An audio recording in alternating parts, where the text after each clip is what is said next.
I did want to mention that this is a panel discussion. Again, my name is Matt Alschbach. I teach history here. We also have Dr. Chris Cummins. He is our resident philosopher and wears some other hats as well. As I understand it, we have Amy Jorgenson, make sure I get it right. She is a professor of communications here. And last but not least, we have Molly Gibson, professor of English. Introducing them in sequence as we get into our presentation. I'm only going to talk for a short time. Actually, I'm going to look just a very brief overview of historical perspectives on witches, and then they will handle contemporary or modern perspectives on witches. So let's go ahead and get started here. I showed this slide to all of my students. I think it's really important to mention that today in America, when we think about witches, it is usually associated with fun and hocus pocus and a very kind of light approach to witches and witchcraft. It's $1 million industry around Halloween, as you can see.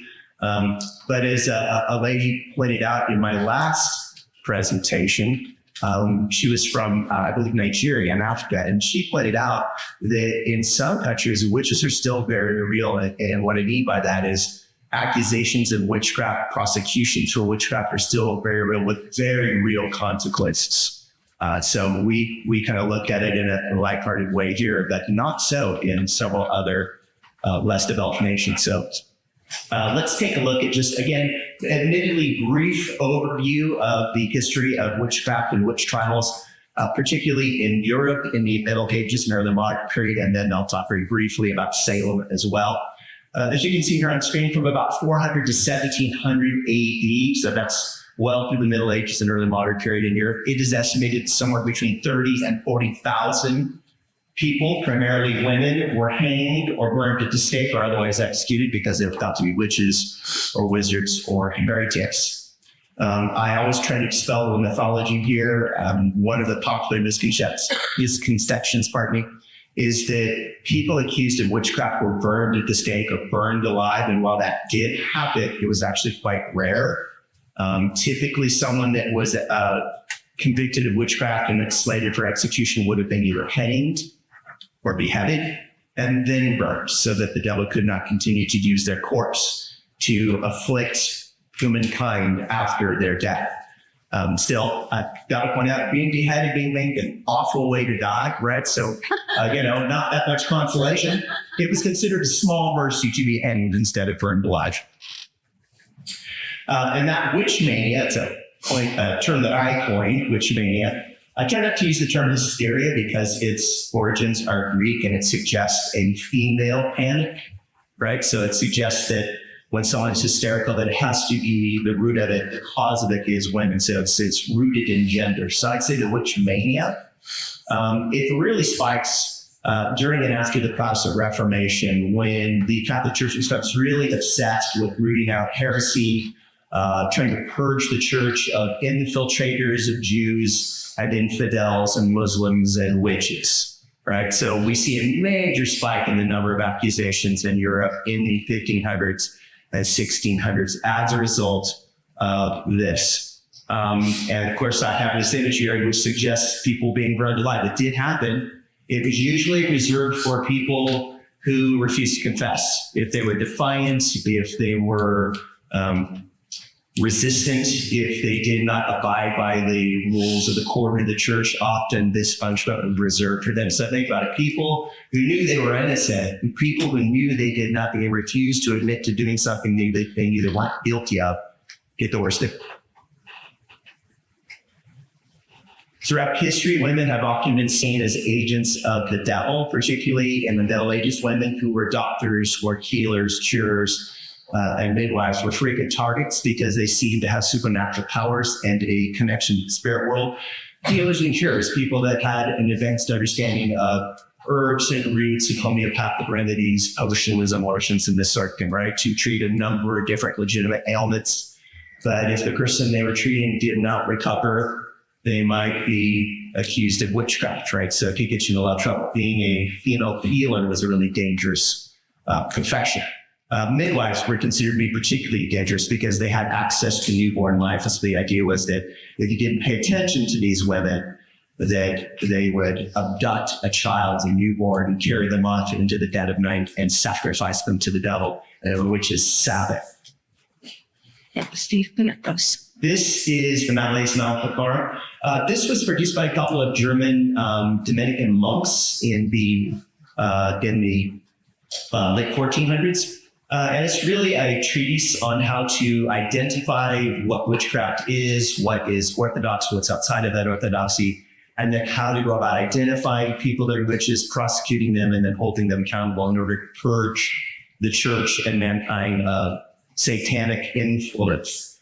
This is catastrophic, particularly for women, because it focuses predominantly on women being purveyors of folk magic and medicine. Even this term, Malaise Malpacar, is a loaded term. It's a feminized term.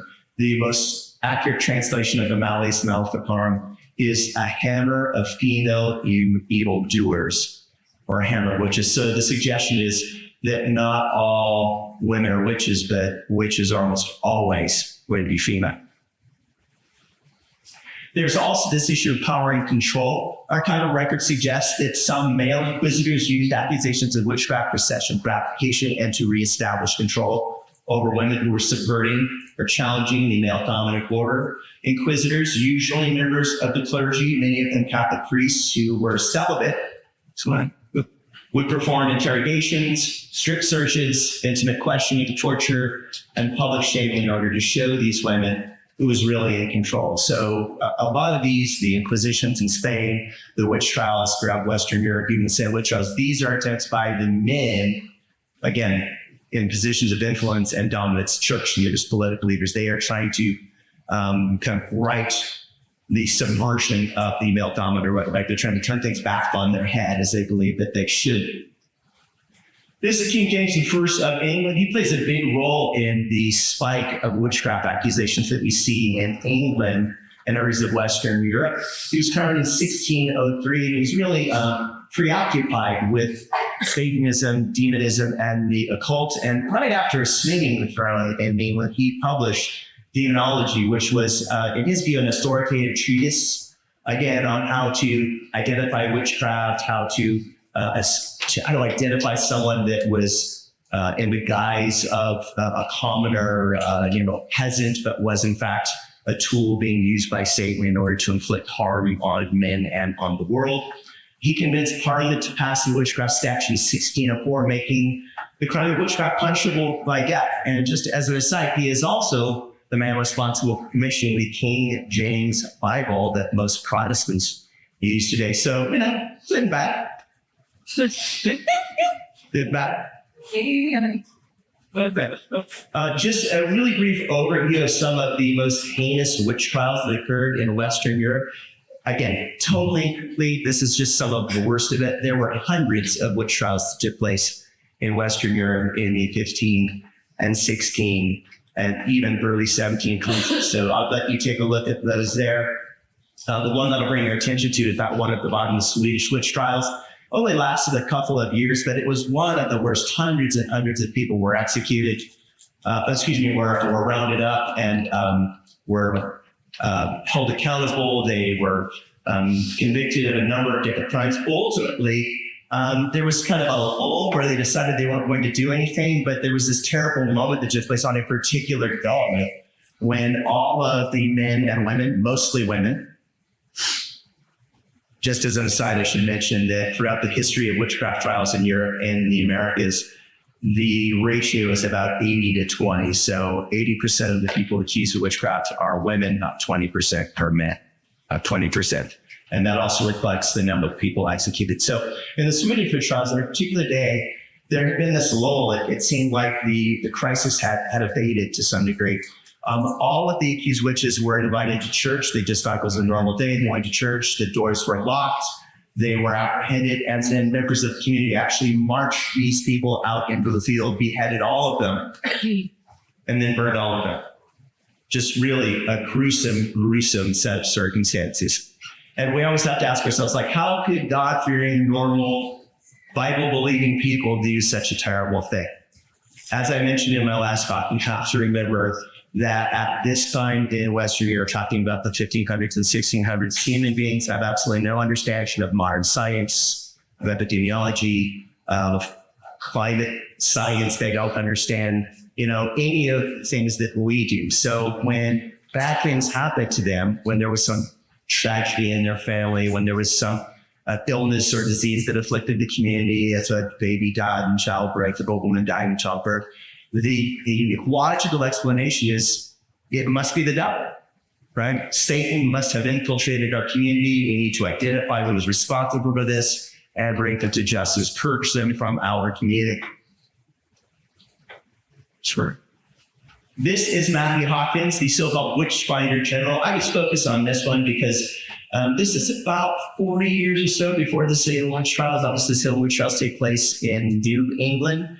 But those Puritans that traveled to the New World from the Old, they were intimately familiar with Matthew Hawkins and the trials that took place in rural counties of Eastern England in the 1640s during the English Civil War. This guy was probably no more than 25 years old. He had no religious experience of any kind. He was not an ordained minister, as far as we know. He had no academic training on how to identify devils and demons and witches. He just proclaimed himself the witch finder general and dressed like a Puritan, and began traveling from village to town to village, encouraging residents to identify potential witches and people that might have a questionable past. And this thing spirals out of control. We think that about 300 people were ultimately executed as witches as a result of his machinations. And then things start to turn because people start accusing more powerful members of the community, members of the landed gentry. And suddenly leadership is in the church and in the government's way, hold on a second. Witches are commoners, right? They're poor people. They're people living in rural villages. They're not powerful, influential, ordained ministers, this sort of thing. And so, things start to fall apart from Matthew Hawkins. He dies shortly thereafter.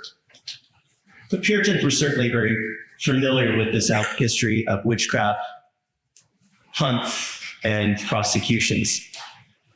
So breaking in history, women were largely powerless, really until you can make an argument until the 20th century, right? It's not until the 20th century that women began to gain important political rights, culture changes, society begins to change, and women are finally given their voice after centuries of being largely powerless and even invisible. Female healers, doctors, midwives, and often defiant women challenge social norms that place men in positions of power and authority. So the Inquisitions, the witch trials, the Malleus Maleficarum, these are all attempts by men to challenge female power and to set right the male dominant order. I always end with this story. There was a woman by the name of Sarah Good in Salem in 1692. She was in her late 30s. She had just had a baby. The baby was a couple of months old. She also had a 4-year-old daughter. She was the first person accused during the Salem witch trials. And Sarah Good was a devout Puritan. She knew she hadn't done anything wrong. And so when she was accused, she was really dismissive of the religious authorities. She just said, "This is ridiculous. I didn't do this." Right? She refused to admit to doing something she knew she did not do. She was placed in the Salem jail, or the Witch's Gall, and she languished there for months in really putrid conditions. Her infant child perished in those conditions. And ultimately, in June of 1692, Sarah Good was one of the first people to be hanged for witchcraft. And there was this really powerful woman as she's standing on the scaffold, as she is waiting to meet her fate and her maker. And one of the Salem village ministers tried to administer last rites to Sarah Good. And rather than accepting last rites and begging for the salvation of her soul, she said to this minister, "I am no more a witch than you are a wizard. And if you take my life from me, God will give you blood to drink." So she's just defiant until the bitter end. She refuses to acknowledge these allegations. And I think one of the reasons why she is executed is because she was so feisty, right? She was not there's lots of comments that she called this woman and that she was, that she drew the ire of the neighbors, the people. She was not well liked. She was kind of a pariah in the community. But I think that really explains what was going on. But witches were really an explanation for the disorder and the chaos and the misery that characterized European and in the 1690s New England communities. In an era when life was really, really difficult, right? Bad things happened to people all the time. People were often desperate and poor. And it was just easier to assign culpability to someone in the community than it was to take a hard look at what was going on in the community or try to come up with more rational explanation as to why crop blight destroyed an entire crop cycle or something like that. Okay, that's all for me. And now we go to this Amy Dwyer. There you are. All right. So my area of expertise, or my field of research, is on horror movies. And I usually try to look at them through a feminist psychoanalytic lens, because I think that helps us get a better understanding of what the movies are actually trying to say and the impact they have on us at a cultural level. And horror movies are, by and large, I'll think of it this way, a very conservative genre.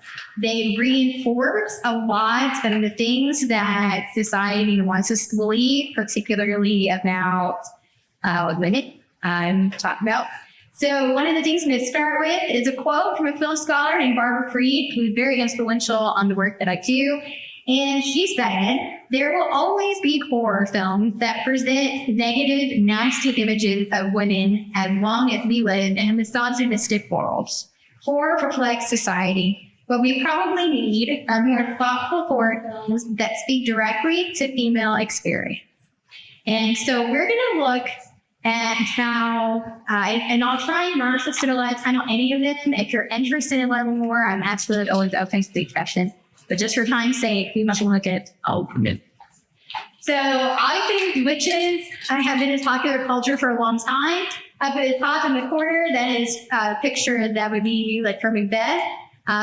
Those are probably the first three witches I ever knew about, actually, at least for three of the most common. And then over here in the corner, we have the film. It's called Gibson. It's a Swedish pseudo-documentary from the 1920s. And those two, it's supposed to be about medieval witch trials. Part of it is documentary style, and part of it is a little salacious, is how they describe it. But those two women are on trial. They're waiting their trial for the witches. Then we have under that, and probably one of the most famous witches in popular culture. She shaped the way a lot of us think of witches. And that is, of course, the Wicked Witch of the East from Wizard of Oz in 1930. Thank you very much.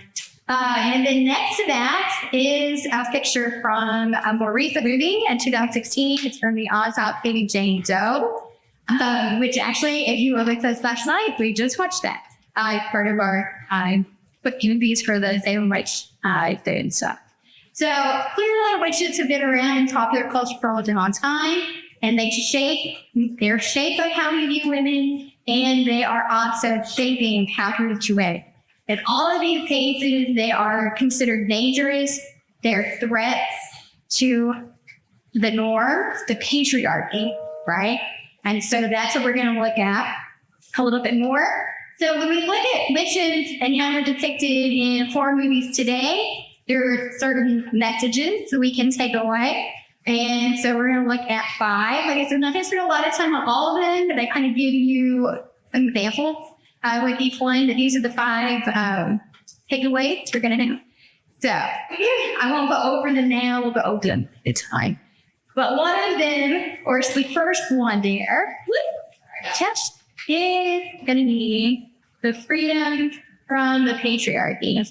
And so, no way you can see that picture. But that's from The Witch. There's 2 pictures of Cummins, and he's the main character in The Witch. And the first one, and it's about the Puritans, one other upshift, really, I guess, but they're expelled from the church. They have to go out into the woods and make their own way. That they're too religiously extreme. And their older daughter is a threat to them as well, because she had entered sort of her womanhood. And so she's not trusted in his family. And so she is, when bad things start to happen, she's being witched by her own family. You use me. Yeah.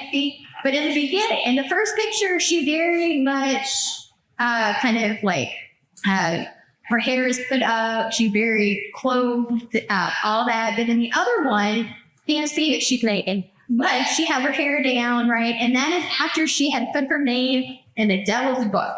And And so that is what the quote is referencing here. This is from Dr. Jennifer Mormon, who's a film scholar. And she points out that in the movie, sure, it's not ideal to join a devil cult coven kind of situation.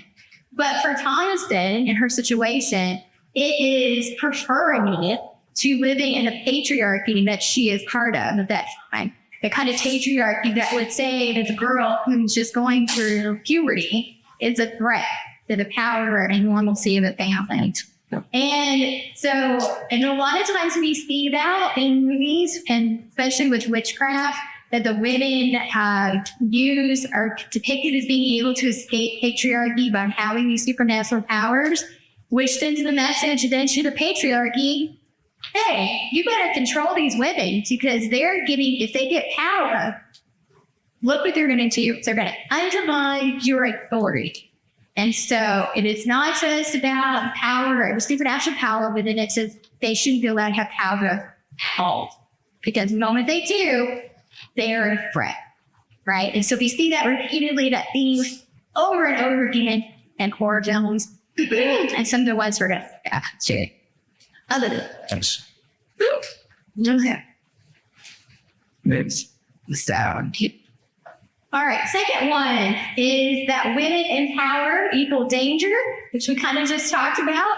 Harry is not a witch, but she does have supernatural powers, which kind of puts her in that same grouping, right? We know from the movie that when Harry starts a period, right, that is when her powers really take off.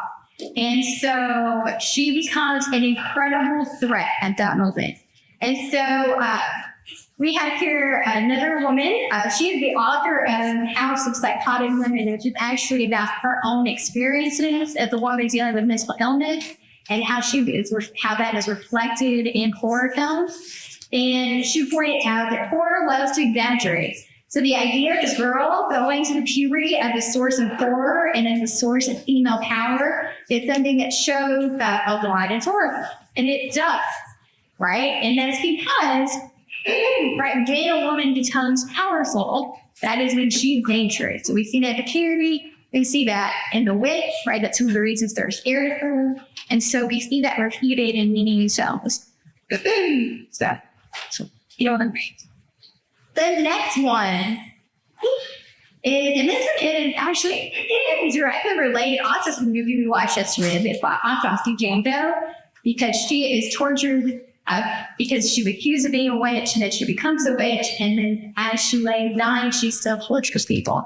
So the example I put up here is not from that movie. It is from a movie called Lords of Salem by Rob Zombie. It was in 2012. And so the idea of Lords of Salem is that the witches who were murdered during Salem witch trials do a multi-generational plan for revenge, right? And that plan is they get the descendant of Jonathan Hawthorne, who was instantly involved in the Salem witch trials, praise of Tidy, and they use her to give birth to the Antichrist so that they can get revenge for what was done to them, right?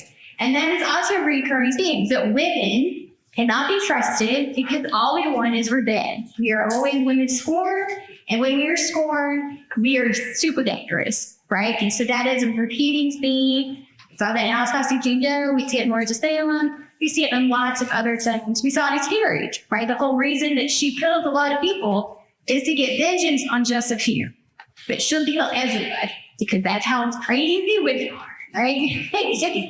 So it sends that, reinforces that really negative message about us. So speaking of reinforcing negative messages about us, is that we cannot work together. You cannot put women together because they can't get along, and they will undermine each other. And we see this in witch movies too. The Craft is on top there, and that is from 1996. And then this is from the original Suspiria. This is by Dario Argento. It is in 1977, and then there's a remake, 2018.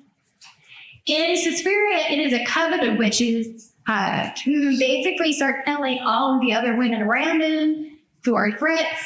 I think in the 2018 one, it's actually two main women who had the coven fights and changed the story. In the 1996 version, they're teenage girls in high school. They are all great friends, and then until they're not, right? And then they use their witchcraft to try to attack the other one, Cooley.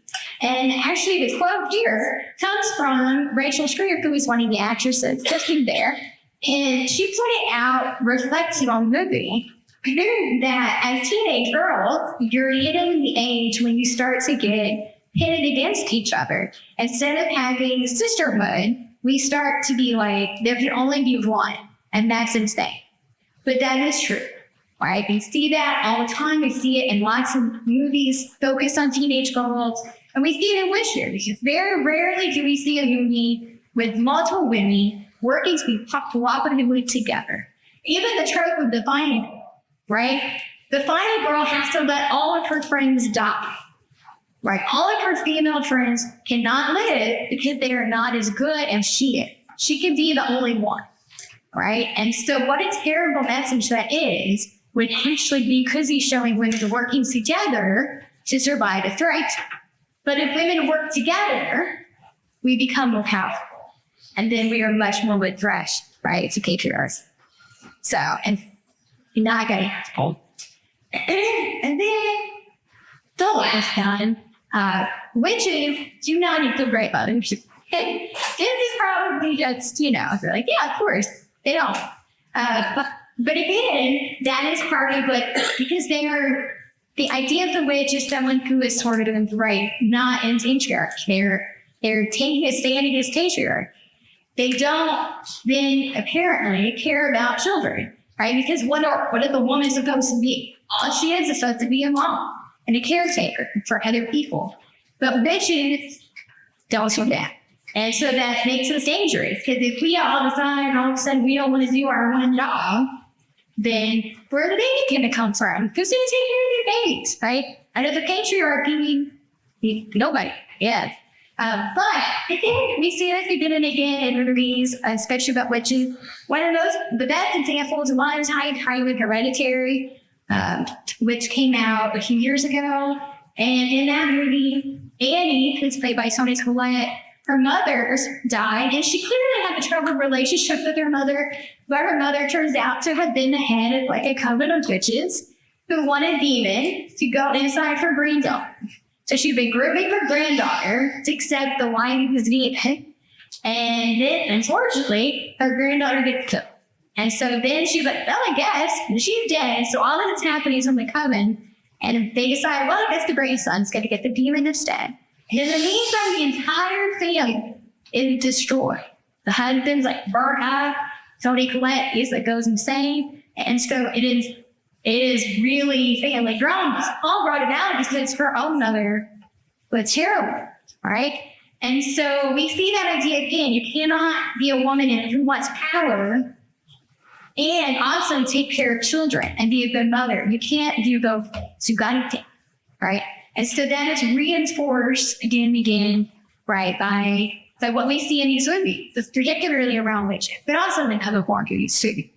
So this kind of brings us back to the Barbara Creed film at the beginning, right? As long as we live in a misogynistic society where women are not always treated the same way as men, then we will see that reflected in horror movies, right? And so what we need are horror movies that do show women working together cooperatively, that really talk about the female experience. And there are some out there, but they're definitely not all, right? And we are getting better. We sell a mommy dog. So next time you watch a horror movie, whether it's a witch one or not, especially for Halloween, give it thought to the real deeper message. That is me, right? I'll have my son, like somebody tell me they put 2 bits. Okay. Up it. All right. Well, good morning to everybody. And my name is Chris Cummins. And one of the interesting things that takes place with witchcraft in today's society is, well, how does it become practical? How does it manifest? And how does it really show itself?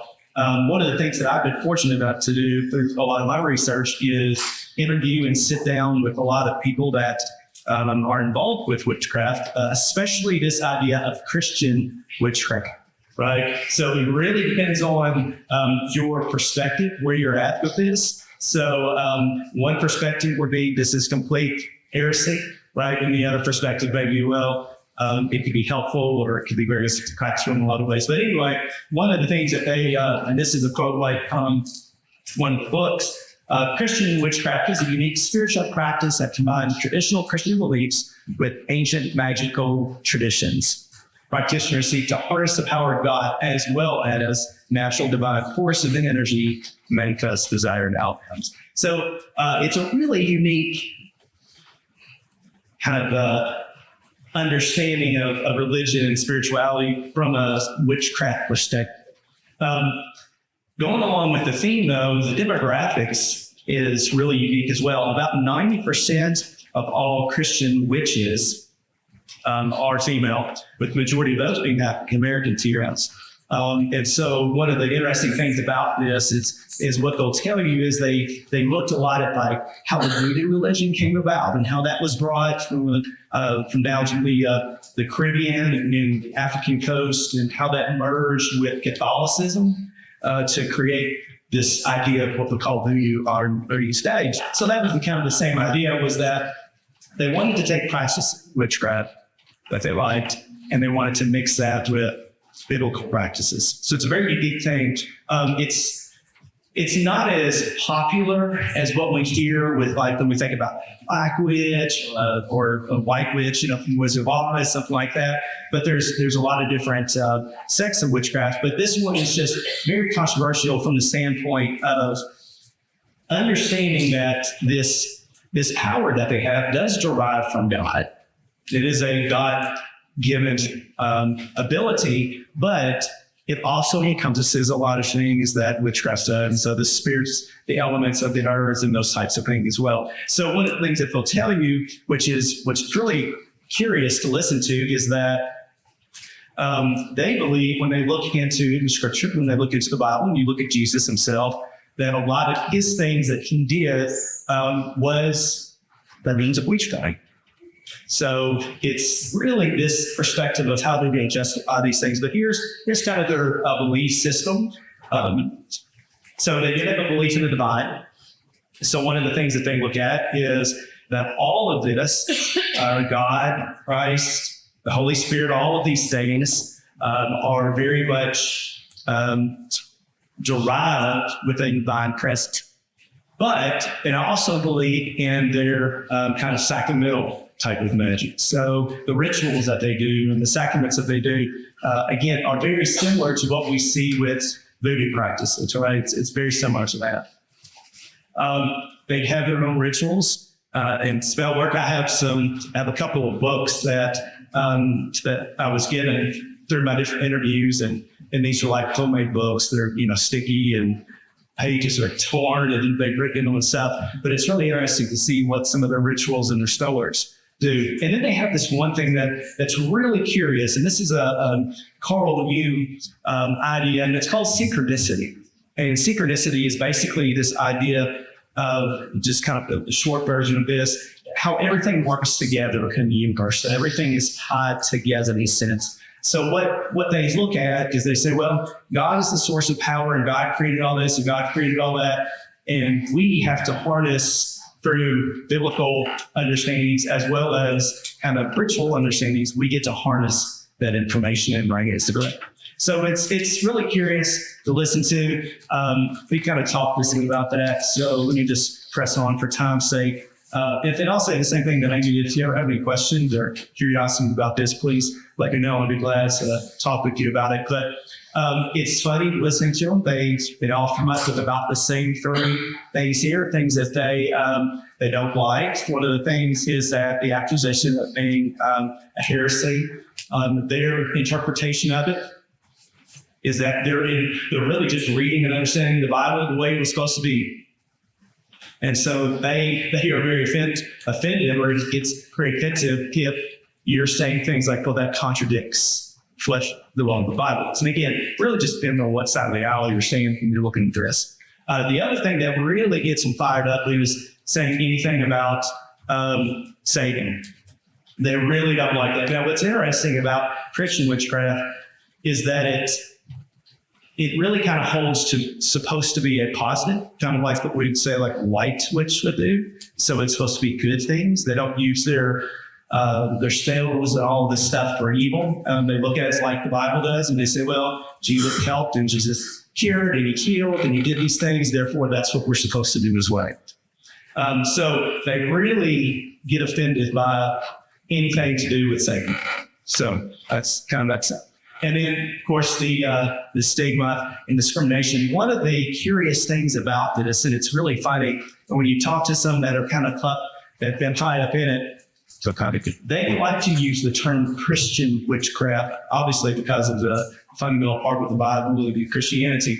But this is so unique, and I didn't even think about it like this, I mean, typically it's more populated areas, college campuses are big recruiting around from. When they're starting a church, it's much easier to get all the forms, all the permissions, all the governmental things if the term Christian is tagged to it versus a covenant wanting to get a license, if that makes sense. So they say that, but there also comes with this stigma that they say, well, but we still want to worship God and Jesus in a certain way. And so really, I think it's kind of the last point right here is one of the things that they have tried to do over the past 10 to 15 years is modernize themselves with social media. Again, college campuses, especially popular areas. Northern Kentucky has a lot. Cincinnati has a whole lot. University of Kentucky does. They've gone to the online community, so that's been a big push. Having more conventions in cool places like Las Vegas. So you can go to the Christian Witchcraft Convention, Big Vegas. They're trying to, on the second line right there, they're trying to do a little bit more with interfaith dialogue, where they're wanting to have more conversations with other faiths, much like we see with Mormons or Jehovah's Witnesses, but they do their door-to-door stuff and their evangelistic outreach. And so, again, they look at the whole thing with how voodoo is kind of a synergetic type of relationship and look at that, and I want to have those conversations with people. And then again, the last thing is that they really are big with the idea of empowerment and healing and doing witchcraft for good. So that really kind of summarizes this modern practice. And I think it's just a very unique thing. And one thing that I talk to my students about a lot as well is that our region, our geography plays a big part in this. A conversation like this here is going to be much different than in Lexington or Cincinnati, Las Vegas, something like that. So, here in the Bible Belt, where we still look at traditional Christianity in a certain way, I know that I had a lot of people look at me and say, well, that's impossible. You can't have Christian witches. Well, again, depending on where you stand is how you're going to analyze this. And I think when we have conversations like this, and when I talk to them, that's one of the big things is that they try to stay in places in which the acceptance would be easier to grow in their churches, if that makes sense. So anyway, that's a little bit about the modern perspective. And so, Molly?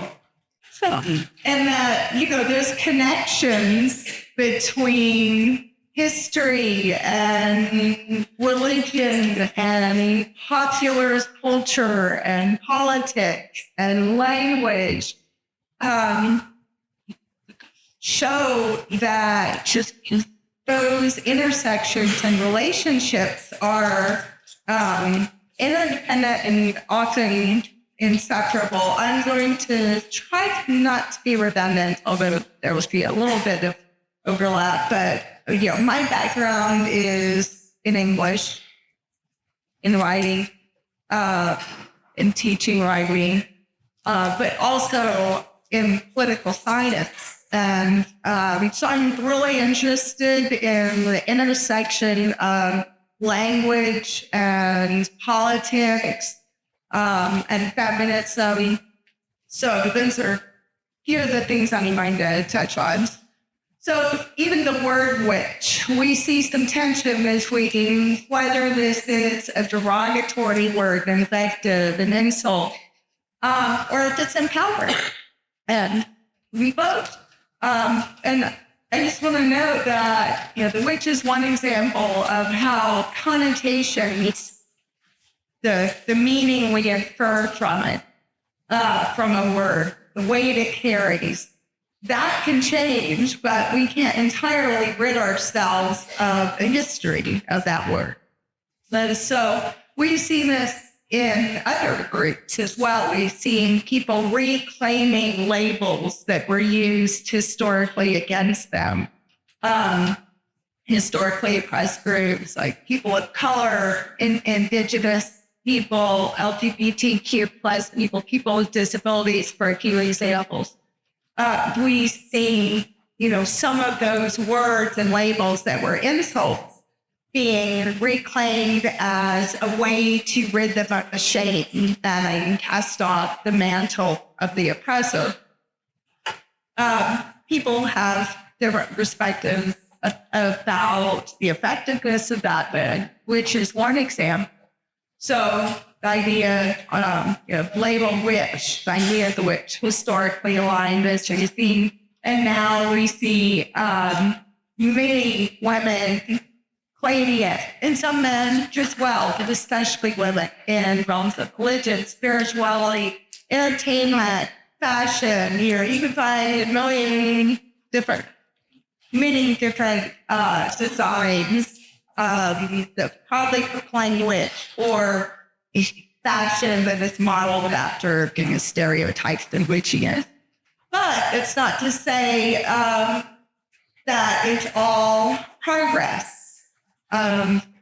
There's still tension between, being a proud witch and the continued practice of outing, calling out transgressive females as evil witches who must be controlled and punished.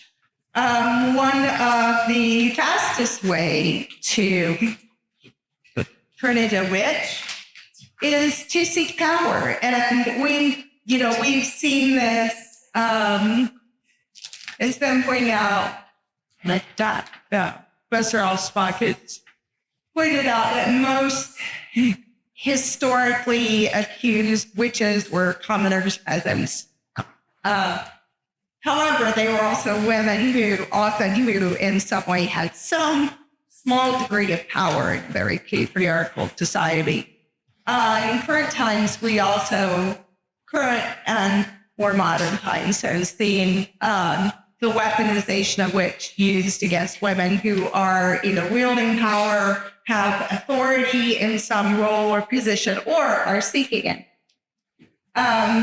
There are some historical precedents.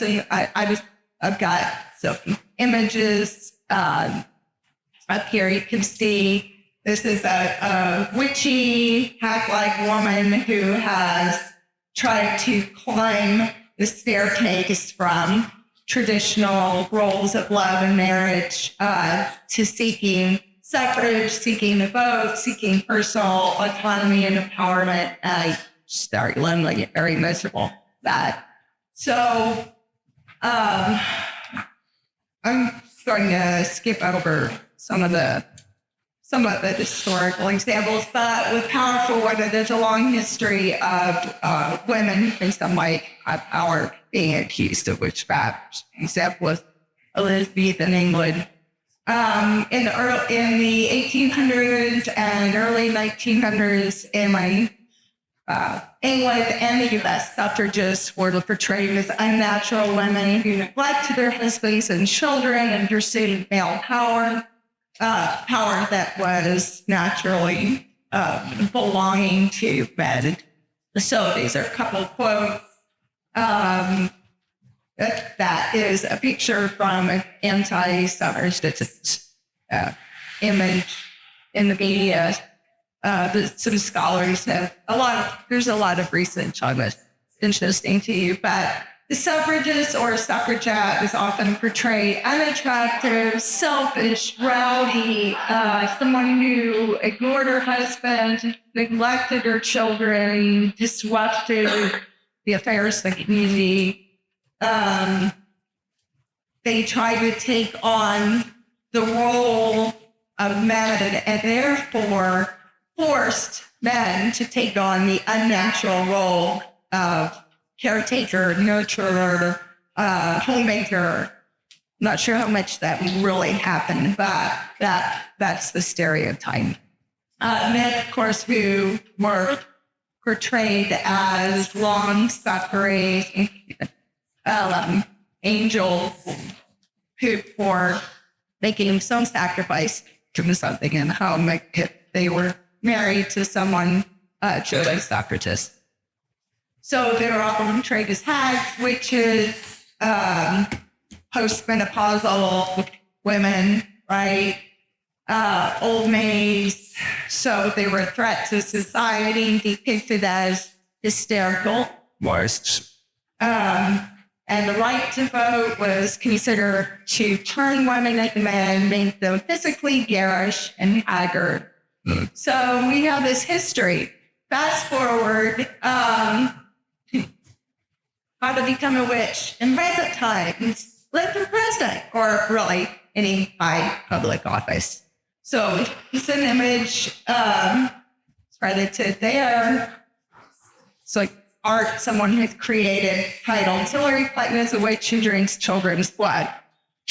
So in 2016, in that election cycle, we can find dozens, at least, of references to Hillary Clinton as a witch. An evil, wicked witch who will curse the country, called her the Antichrist. They said she drank children's blood, and they meant it and still do. They meant that literally, not as just a metaphor. There's some other examples at the state level. This was a notable example in Michigan. The GOP chairman of the party of the state of Michigan, called the three women in the highest positions of power in the government, which is focused on the three witches. Then we went on to talk about assassinations.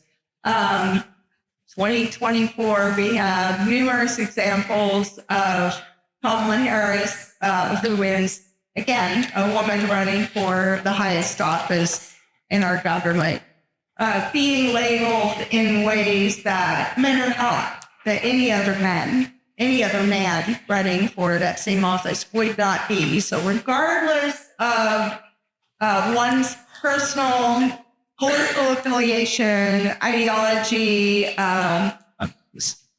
opinions and beliefs about the current candidate, I think it's important to see and helpful to see that women are still treated differently, still very different standards for women elected by office in this powerful position.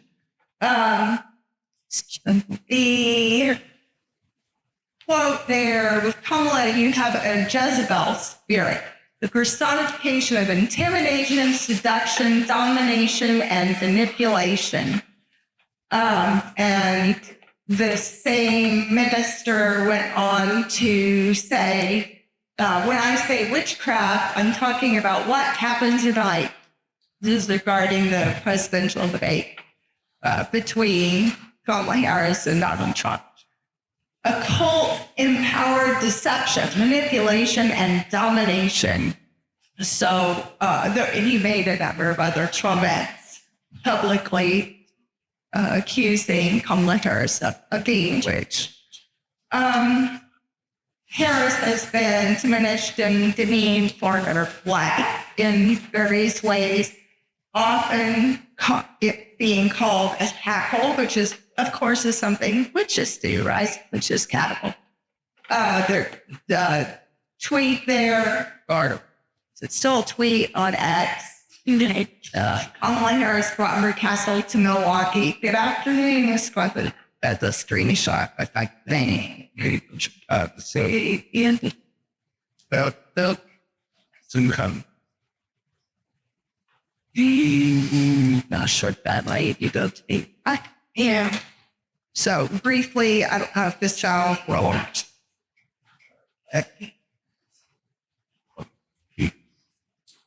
And not show it if I don't call it games.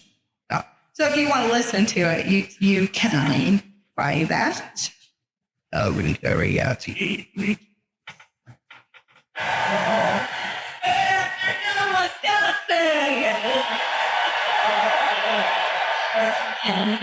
But okay. So is that a cackle? No. Oh, no. I didn't hurt this. Okay. Let's check that. There we go.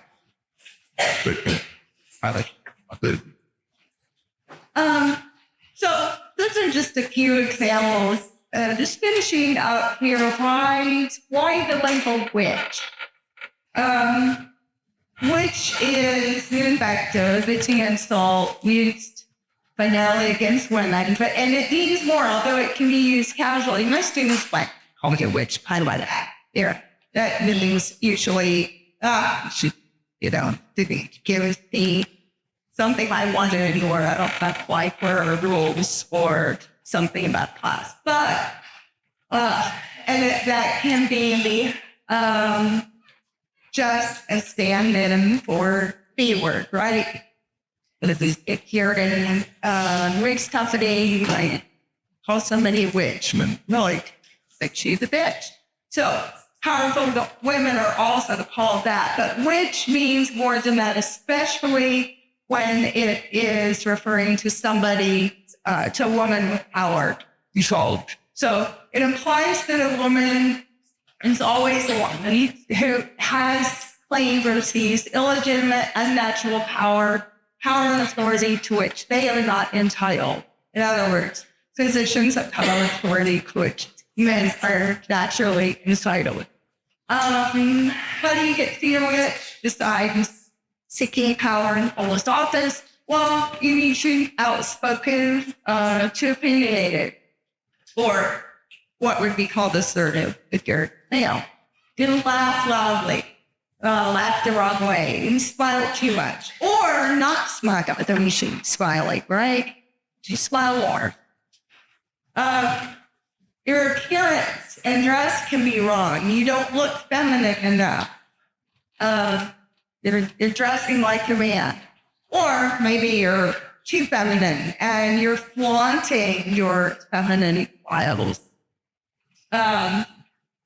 If you hold too much sway over others, you're too influential or charismatic if you're a man. Not least of all, you don't prioritize raising children above all other ambitions, either not having them or not spending enough time in the role of admirer. So that those taken together are part of the double binds that women face, but those are almost always on the list of characteristics women are accused of being a witch in contemporary times and in the public realm. They share those. So you see that is from the anti-suffragist era. Remember how is English or and U.S. that perfectly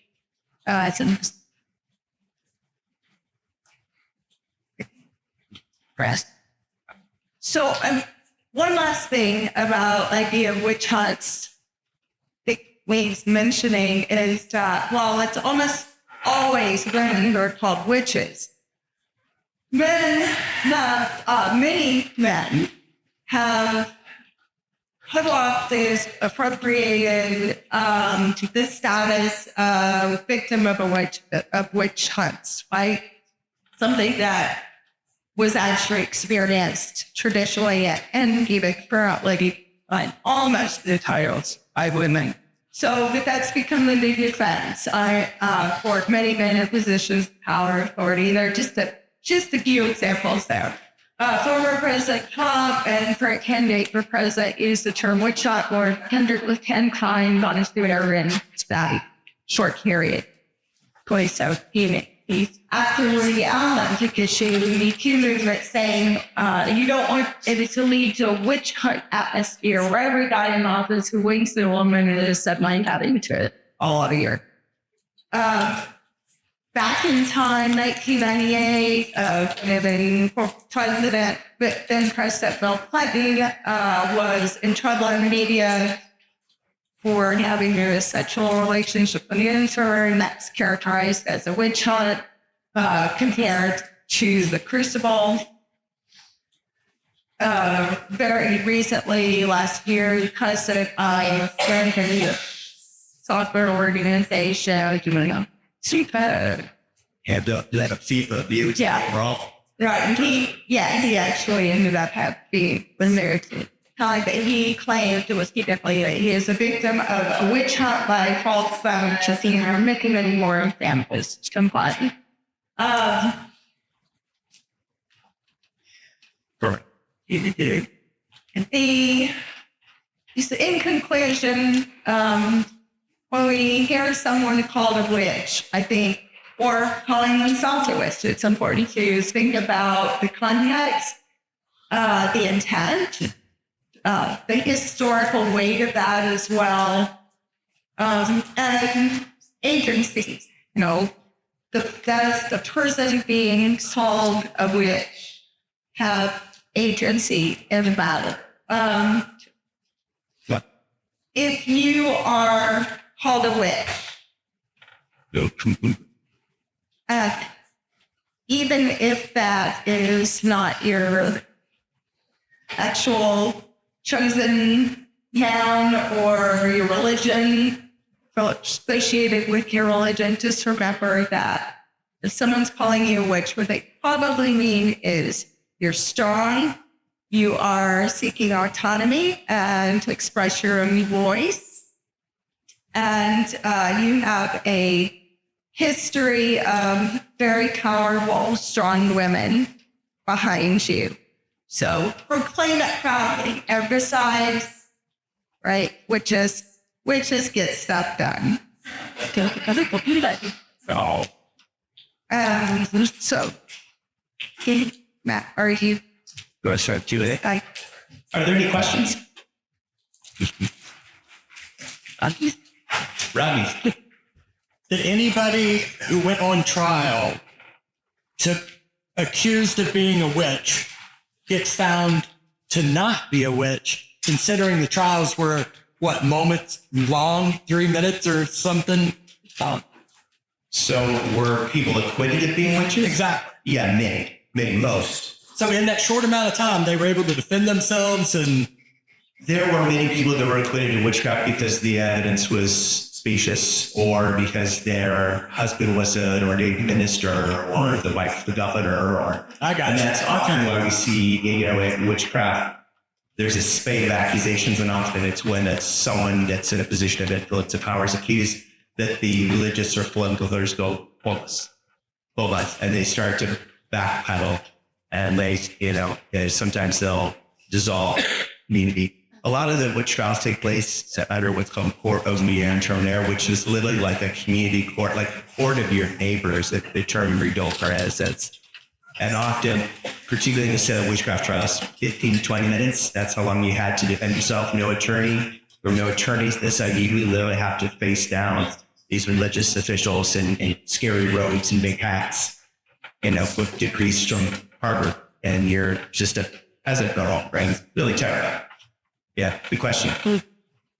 Other questions for our panelists? Questions, comments? It's not a question, but they all did a great job. So everybody runs out of good. Let's do it. I was curious about Carl was saying, Chris was talking about the it reminded me of the collective unconscious that he talked about and how being Negro, how it's presented. I wonder if they speak of that, because it seems like that would make sense. Yeah, they do talk things about the unconscious mind.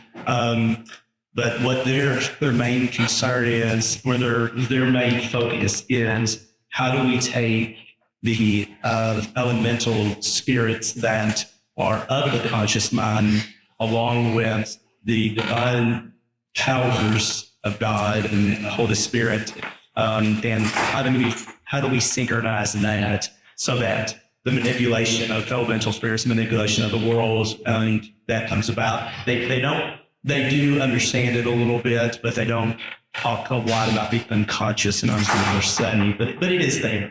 Because I don't think you can not have it there, because it does play in parts. It's just not part of their main focus. That they try very hard to stay directed on how do we keep all of this together and moving in the direction for what they call the good. So it is